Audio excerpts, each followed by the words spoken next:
자, 설교 제목 한번 해봅니다. 기독교 신앙의 적용은 현실의 세계입니다.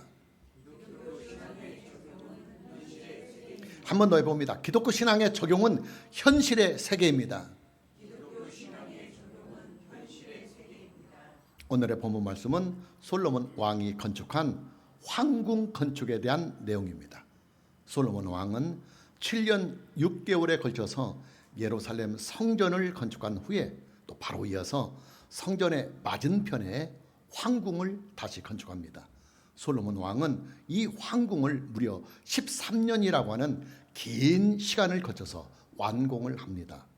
규모 면에서 볼 때도 솔로몬의 황궁은 성전의 규모보다 길이와 너비는 약 2배 정도가 크고 면적은 약 4배 정도가 큰 규모였습니다. 그래서 상당수의 성경학자들과 목사님들은 솔로몬의 황궁 건축을 심히 부정적이며 비판적인 시각을 가지고 보기도 합니다. 인터넷 검색창에서 솔로몬 왕의 황궁 건축에 대하여 검색을 해보면 거의 다 비판적이며 부정적인 내용들이 많습니다. 물론 솔로몬 왕의 황궁 건축은 무리하게 진행이 된 것이 사실이에요.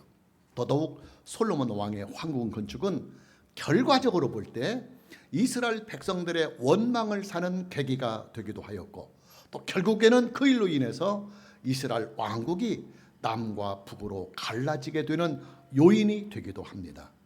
자, 그러나 여러분, 솔로몬 왕의 황궁 건축은요, 그 시대에서는 충분히 명분이 있는 일이었습니다. 역사를 보면 왕의 위엄과 나라의 위엄을 무엇을 통해서 나타내려고 했느냐면 황궁이나 대통령궁의 위엄을 통해서 왕의 위엄과 나라의 위엄을 나타내려고 했습니다. 명나라 때에 건축이 된 자금성이 그렇고, 또 모스크바에 건축이 된 클렘린 궁이 그렇고, 또 조선시대에 건축이 된 경복궁이 그랬습니다. 이뿐만이 아니에요. 솔로몬 왕의 황궁 건축은 단순히 왕의 위엄만을 상징하는 건물이 아니라 왕과 신하들이 정사를 논할 수 있는 공간이 있어야 하고, 또 수많은 소송권에 대하여 재판을 할 수 있는 공간이 충분히 있어야 하기 때문에 성전의 기능과 비교를 해볼 때 상대적으로 황궁의 규모가 성전의 규모보다 클 수밖에 없어요. 자, 여러분 그렇잖아요. 성전은 하나님께 제사를 드리는 공간이기 때문에 그리 크지 않아도 됩니다. 그러나 황궁은 다양한 기능들이 있어야 하기 때문에 규모가 성전보다 클 수밖에 없는 것입니다. 자, 이런 이유들 말고도 솔로몬의 황궁 건축은 충분한 당위성이 있어요. 그게 뭐냐면 하나님께서 솔로몬의 황궁 건축에 대하여 전혀 책망을 하지 아니하시고 있는 그대로를 기쁘게 받으셨다고 하는 이 사실에 있습니다. 여러분, 만일에요 솔로몬 왕의 황궁 건축이 하나님께서 원하시는 일이 아니었다고 한다면 솔로몬이 황궁 건축을 하는 그 13년 동안 하나님께서 가만히 구경만 하고 계시지는 아니하셨을 것입니다. 만일에 솔로몬의 황궁 건축이 하나님의 뜻이 아니었다고 한다면 하나님께서는 선지자를 통해서 솔로몬의 황궁 건축에 대하여 브레이크를 반드시 걸으셨을 것입니다.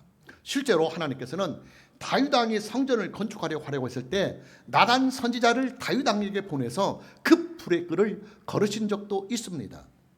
그러나 하나님께서는 솔로몬 왕이 황궁을 건축하는 그 13년 동안 솔로몬 왕의 황궁 건축에 대하여 단 한 번의 책망도 없었고 단 한 번의 브레이크를 걸지도 아니하셨습니다.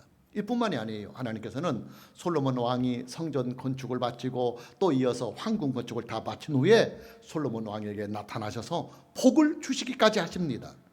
자, 무슨 말이냐면 솔로몬 왕의 황궁 건축은 건축 그 자체에 문제가 있었던 것이 아니라 건축 그 이후에 나타난 솔로몬 왕의 처신에 문제가 있었다는 말입니다.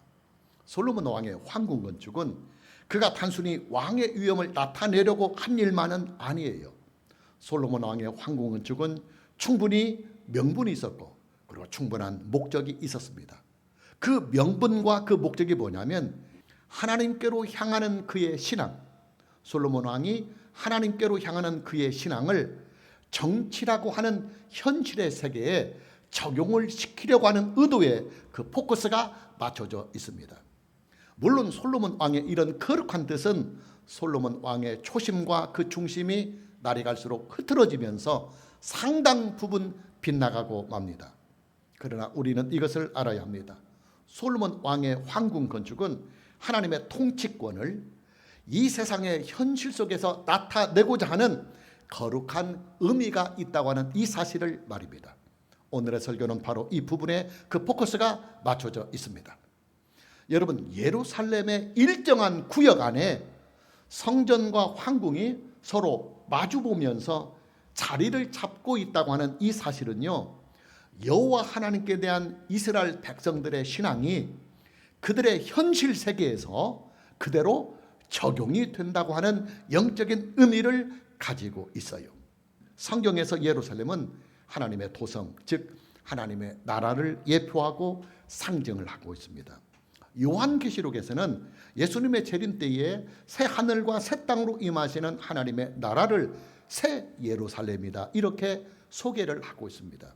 그리고 성전은 예수 그리스도의 몸을 상징하고 있습니다.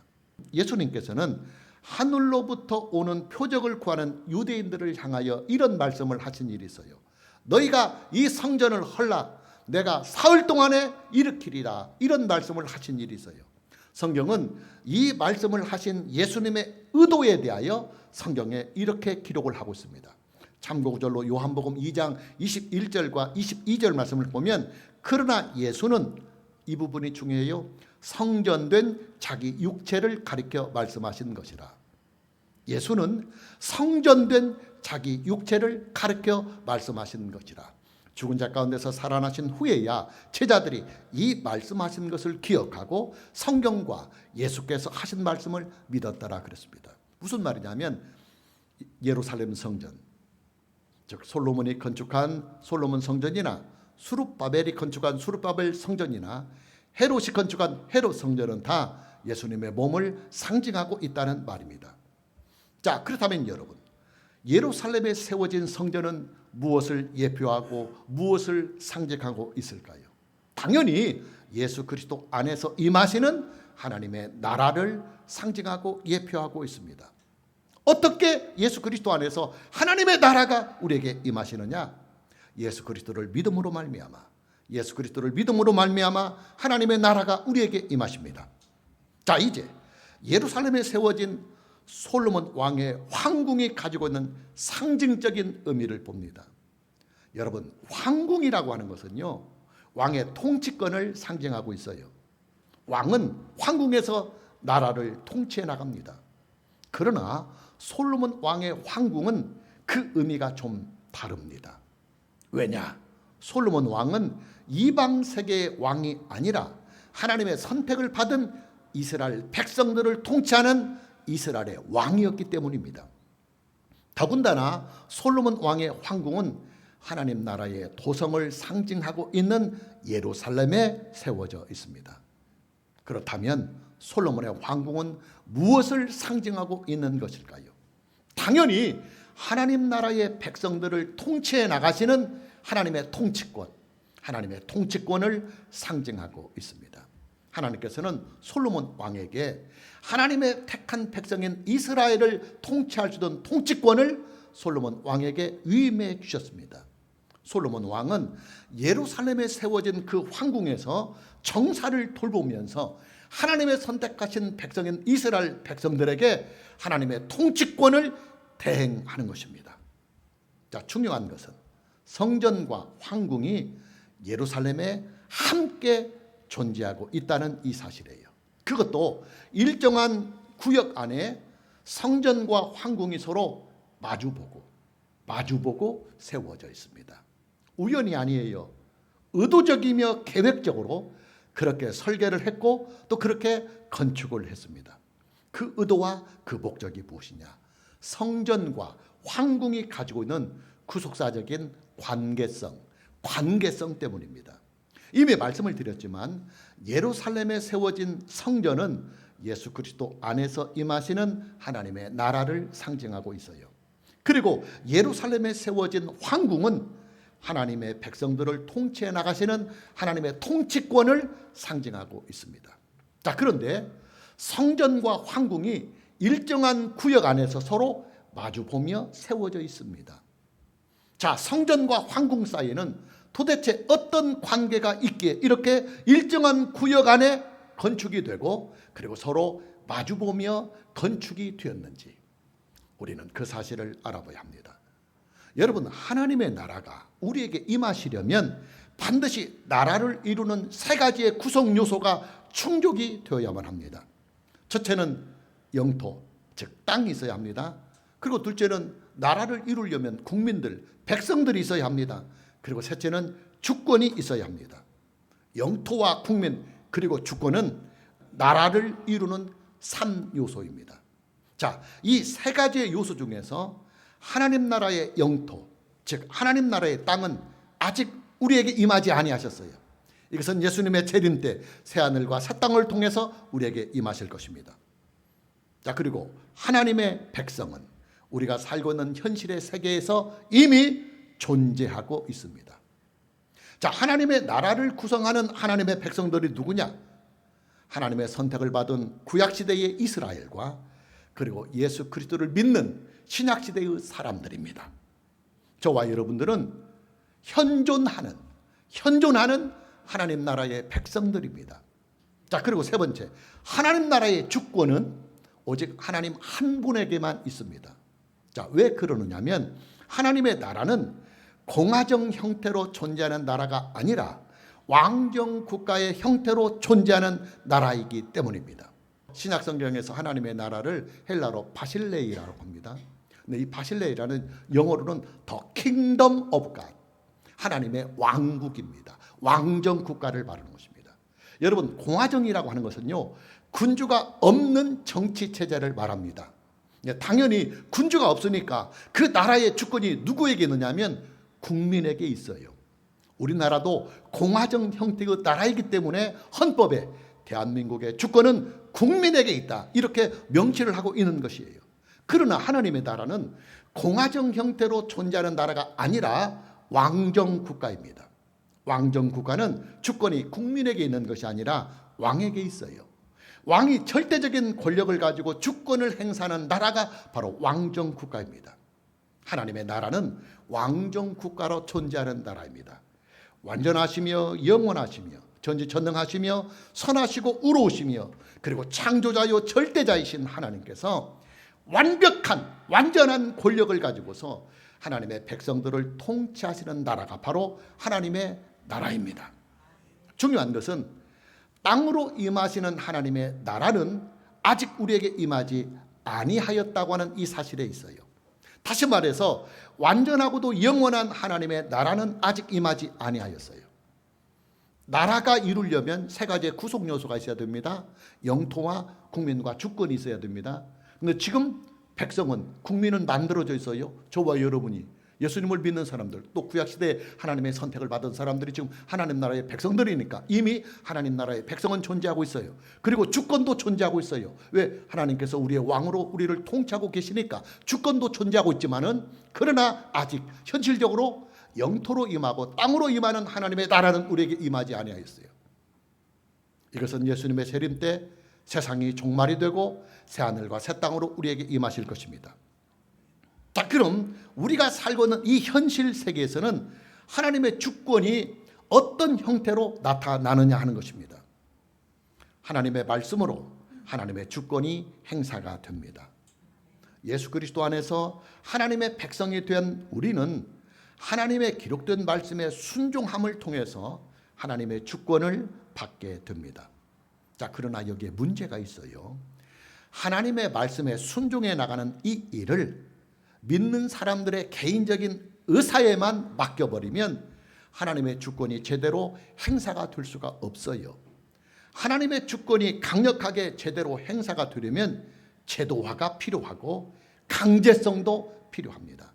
그래야 하나님의 주권을 받아들이지 아니하는 자에게는 적절한 제재 조치를 취할 수가 있고, 또 필요하다면 하나님의 주권을 받아들이지 않는 사람에게는 적절한 징계를 할 수가 있는 것입니다. 그래서 하나님께서는 이 세상에 살고 있는 하나님 나라의 백성들을 제도화를 통해서 강제적으로 교육을 해 나가십니다. 그 제도화가 어떻게 이루어지느냐? 나라, 즉 국가를 통해서 이루어집니다. 이스라엘의 왕은 하나님의 백성들을 통치하는 통치권을 하나님께로부터 위임을 받은 자로서 하나님의 주권을 대리적으로 행사를 하는 자입니다. 이것이 바로 이스라엘의 왕의 특징입니다. 이것이 바로 예루살렘 도성의 성전과 황궁이 서로 마주보면서 자리를 잡고 있는 영적인 의미예요. 자, 성전은 하나님의 임재의 자리, 그 다음에 황궁은 하나님께서 이 세상을 통치하는 자리입니다. 그런데 하나님은 영으로만 존재하시기 때문에 육체로 존재하는 이스라엘 백성들, 하나님의 나라의 백성들을 주권으로 다스리기가 어려워요. 영으로만 존재하니까. 그래서 하나님께서 육체를 가진 이스라엘의 왕을 이 황궁에 하나님을 대리하는 대리자로 세워서 그 왕에게 하나님의 백성을 통치할 수 있는 통치권을 위임해 주셔서 이스라엘의 왕을 통해서 하나님 나라의 백성을 성전 앞에서, 즉 하나님 보는 앞에서, 코람데우 앞에서, 코람데우 신앙을 가지고 하나님의 백성들을 통치해 나가는 것이 바로 성전 앞에 황궁이 세워지는 이유이고 그리고 목적이다, 그 말이에요. 자, 믿음의 사람들이 크게 착각을 하는 일이 있어요. 믿음의 영역과 하나님의 통치의 영역을 가끔씩 혼돈을 하는 일입니다.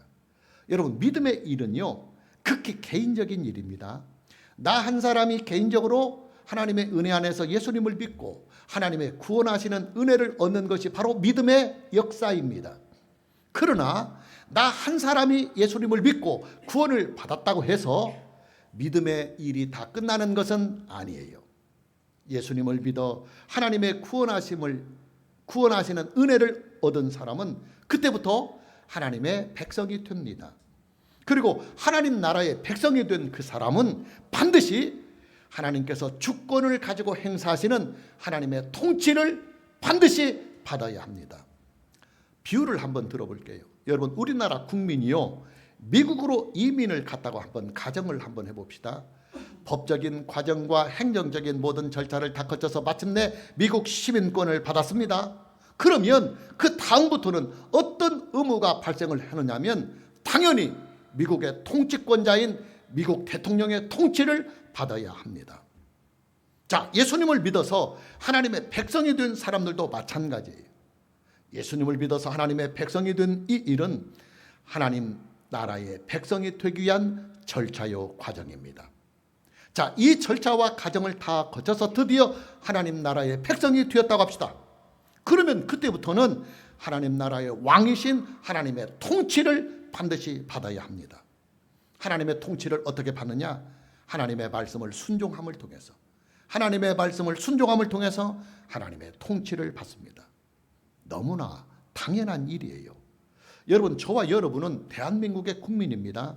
저와 여러분은 대한민국의 통치권자의 통치를 받고 있습니다. 어떻게 대한민국의 통치권자의 통치를 우리가 받느냐면 대한민국의 법을 통해서 우리는 통치권자의 통치를 받는 것입니다. 하나님의 말씀은 하나님 나라의 법입니다. 하나님의 기록된 말씀인 신구약 성경 66권은 하나님 나라의 법전입니다. 따라서 하나님 나라의 백성이 된 사람들은 하나님의 말씀으로, 하나님의 기록된 말씀인 성경으로 하나님의 통치를 받게 되어 있습니다. 중요한 것은 통치권이라고 하는 것은 강제성이 있다고 하는 이 사실에 있어요. 강제성이라고 하는 것은 의무가 있다는 말이에요. 의무라고 하는 것은 이행하지 아니하면 그에 상응한 대가가 따르는 것을 의무라고 합니다. 예를 들어서 우리나라의 성인 남자는 특별한 일이 없는 경우에 국방의 의무가 다 있습니다. 국방의 의무를 이행하지 아니하는 자는 국가로부터 제재를 받아요. 처벌을 받습니다. 하나님 나라의 백성들이 하나님의 통치를 받는 이 일은 의무입니다. 의무. 당연히 의무를 이행하지 아니하면 그에 따른 하나님의 징계가 있어요. 그래서 구약 성경을 보면 하나님의 선택을 받은 이스라엘 백성들이 하나님의 통치를 받지 아니하거나 하나님의 통치를 거부하려고 했을 때 하나님께서는 반드시 이스라엘 백성들을 징계하셨습니다. 중요한 것은 이스라엘 백성들이 나라를 이룬 그 이후에는 하나님의 통치의 방식에 변화가 있다고 하는 이 사실에 있어요. 여러분, 구약시대에 나타나고 있는 하나님의 통치의 방식을 보면요, 이스라엘 백성들이 나라를 세우기 이전까지는 하나님께서 이스라엘 백성들을 직접 다스리시는 직접적인 통치의 방식이었습니다. 노아 시대에 나타난 홍수 심판이나 아브라함 시대에 나타난 소돔과 고모라의 멸망, 그리고 모세 시대에 나타났던 하나님의 모든 징계들은 다 하나님께서 직접 행하시는 통치의 방식으로 나타났습니다. 자, 그러나 사울왕 시대부터는 하나님의 이 통치권의 방식에 변화가 나타나기 시작합니다. 어떤 변화냐면 하나님께서는 이제 통치의 방법을 하나님께서 직접 통치하시는 직접적인 통치의 방법에서 왕을 통한, 이스라엘의 왕을 통한 간접적인 통치의 방식으로 변화를 주십니다. 하나님께서 행하시는 간접적인 통치의 방법이 뭐냐면 이스라엘의 왕을 통해서 하나님 나라의 백성인 이스라엘을 통치해 나가시는 방식인 것입니다. 이스라엘 백성들이 오합지졸의 형태로 존재를 하고 있다가 이제는 명실공히 나라를 이루게 되었으니까 하나님께서는 이스라엘 백성들을 통치하시는 통치권의 방식에도 이제는 제도권을 통해서 나라가 만들어졌으니까, 나라가 없이 오합지졸로 있을 때는 제도권이라는 것이 없잖아요. 그러니까 하나님께서 직접 개인과 그리고 공동체를 직접 하나님께서 통치하시는 직접적인 통치의 방법을 사용하실 수밖에 없었어요. 그러나 이제는 사울왕 시대부터 이스라엘은 나라라고는 형태, 제도화가 되었어요. 그러니까 하나님께서 이제는 그 제도화를 통해서 하나님의 통치의 방법을 간접적으로 이스라엘의 법을 통해서, 왕권을 통해서 통치권을 행사해 나가시는 것입니다. 이스라엘의 왕은 이 세상의 현실 속에서 하나님의 통치를 구현해 나가야 합니다. 자, 이것이 바로 이스라엘의 왕이 된 자의 소명입니다. 소명이라고 하는 것은 왕의 명령입니다. 즉 왕이신 하나님께로부터 받는 명령을 우리는 소명이라고 합니다. 이스라엘의 왕이 된 사람은 하나님께로 받은 소명이 있어요. 그게 뭐냐면, 야, 내가 너를 왕으로 세운 것은 나의 백성을 너에게 맡겨서 나의 통치권을 네가 나를 대신하여 행사하라고 하는 이 의미가 있다. 이것이 바로 이스라엘의 왕이 된 자의 소명인 것입니다. 솔로몬의 황궁은 이스라엘의 왕인 솔로몬 왕이 하나님의 백성이 된 이스라엘을 통치하는 바로 그 통치의 자리입니다. 무엇으로 어떻게 통치를 하느냐면 하나님의 말씀으로 통치합니다. 하나님의 말씀이 이스라엘의 법이요, 또 하나님의 말씀이 솔로몬 왕의 통치의 법이 되기 때문입니다. 황궁에는 중심이 있어요. 그 중심이 뭐냐면 왕의 보좌입니다.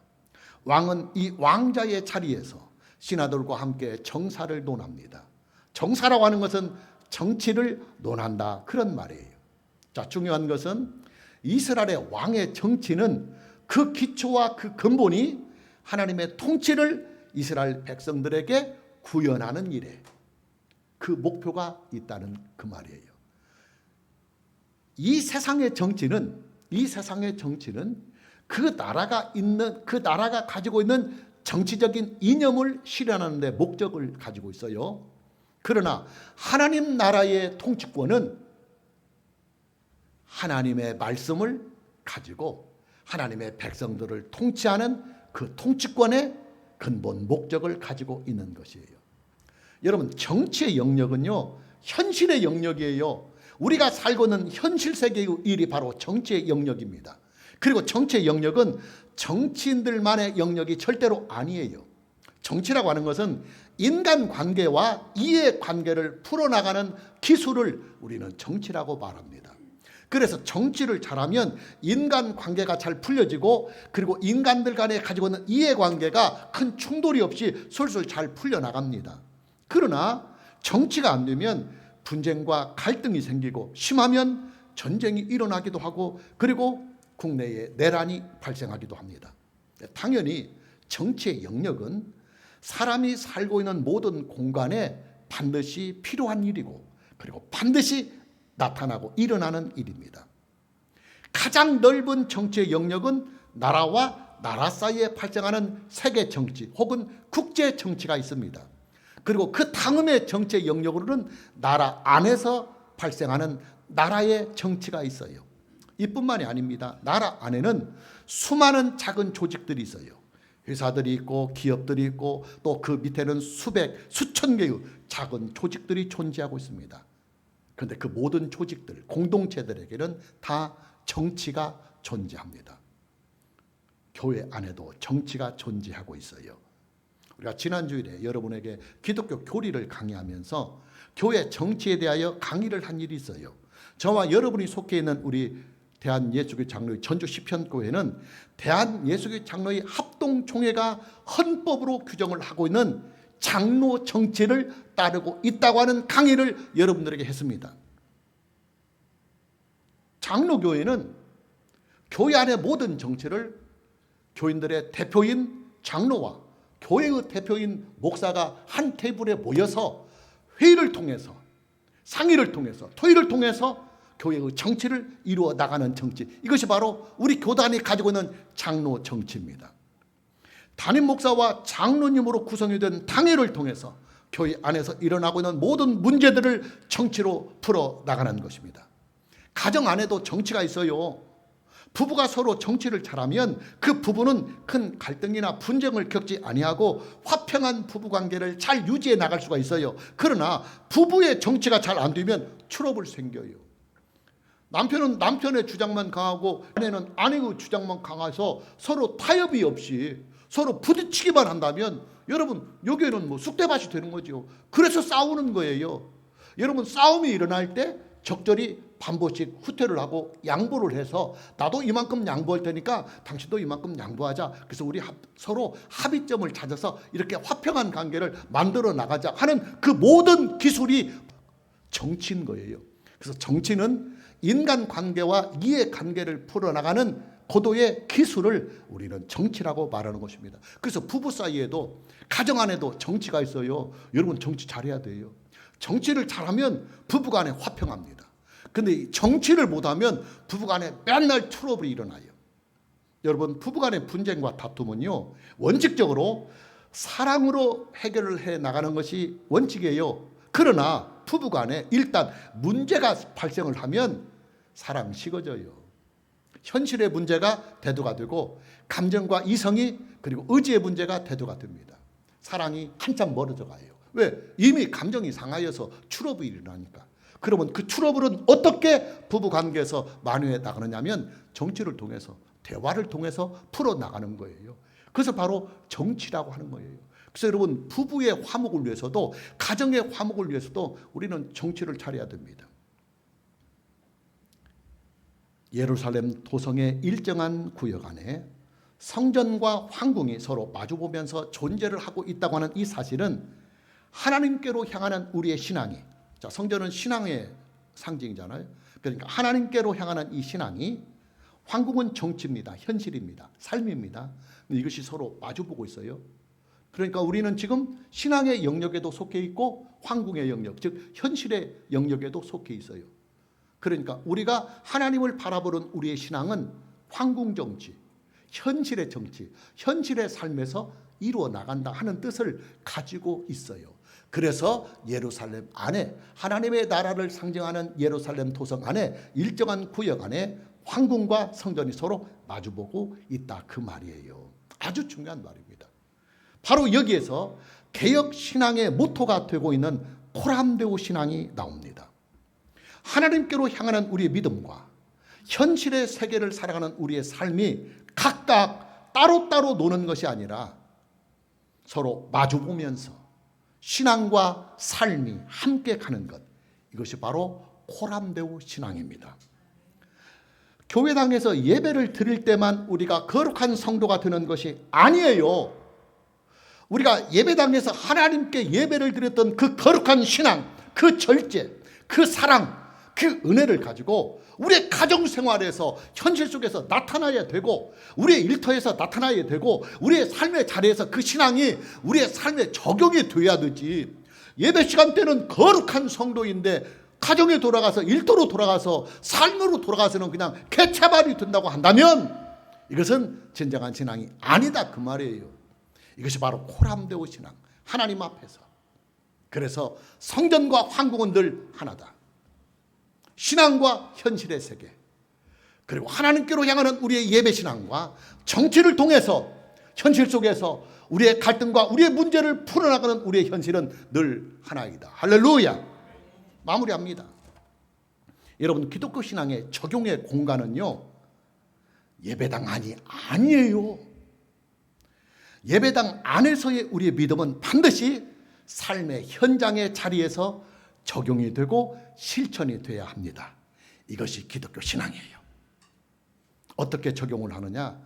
하나님의 기록된 말씀인 신구약 성경 66권을 믿고 그 말씀대로 나를 순종시켜서 말씀을 따라가는 삶, 이것이 바로 코람데오 신앙, 기독교 신앙이 가지는 하나님께로 향하는 우리의 신앙을 우리의 삶의 자리에서 하나님의 말씀 앞에 내 감정을 죽이고 나의 의지, 때로는 나의 이성까지, 나의 취미까지도, 그리고 나의 상식과 경험까지도 엎드려 가면서 하나님의 말씀을 내 삶의 자리에서 실천해 나가는 일, 이것이 바로 기독교 신앙이며, 그리고 개혁주의 신앙이 갈고는 코람데오의 신앙의 모토입니다.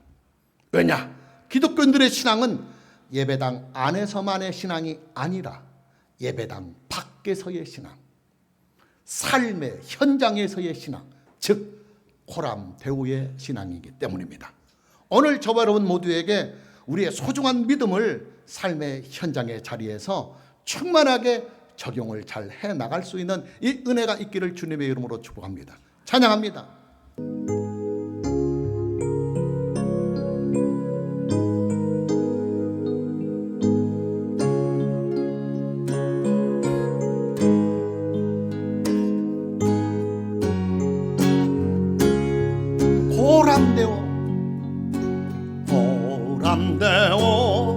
코람데오 거룩한 하나님 앞에서 코람데오 거룩한 하나님 앞에서 예배를 드릴 때나 찬양할 때나 하나님 앞에서 내 모든 걸음걸음도 모든 행함도 하나님 앞에서 거룩하게 하나님 앞에서 코람데오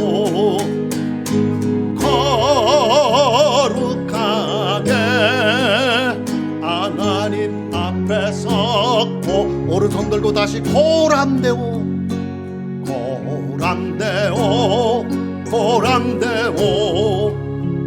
거룩한 하나님 앞에서 코람데오 거룩한 하나님 앞에서 예배를 드릴 때나 찬양할 때나 하나님 앞에서 내 모든 걸음걸음도 모든 행함도 하나님 앞에서 거룩하게 하나님 앞에서 코람데오 거룩하게 하나님 앞에서 한 번 더 고백합니다. 처음부터 코람데오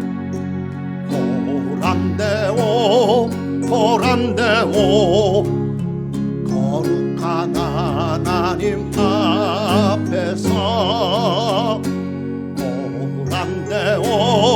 고람되오 거룩한 하나님 앞에서 예배를 드릴 때나 찬양할 때나 하나님 앞에서 내 모든 걸음걸음도 모든 행함도 하나님 앞에 두 손 높이 들고 거룩하게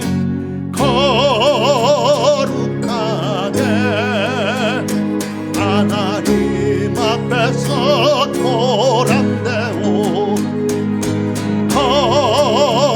거룩하게 하나님 앞에서 거룩하게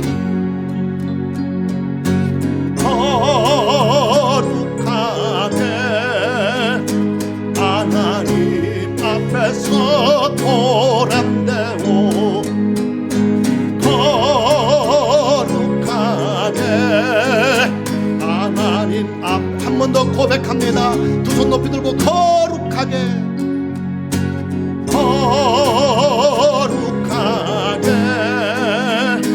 하나님 앞에서 고람되오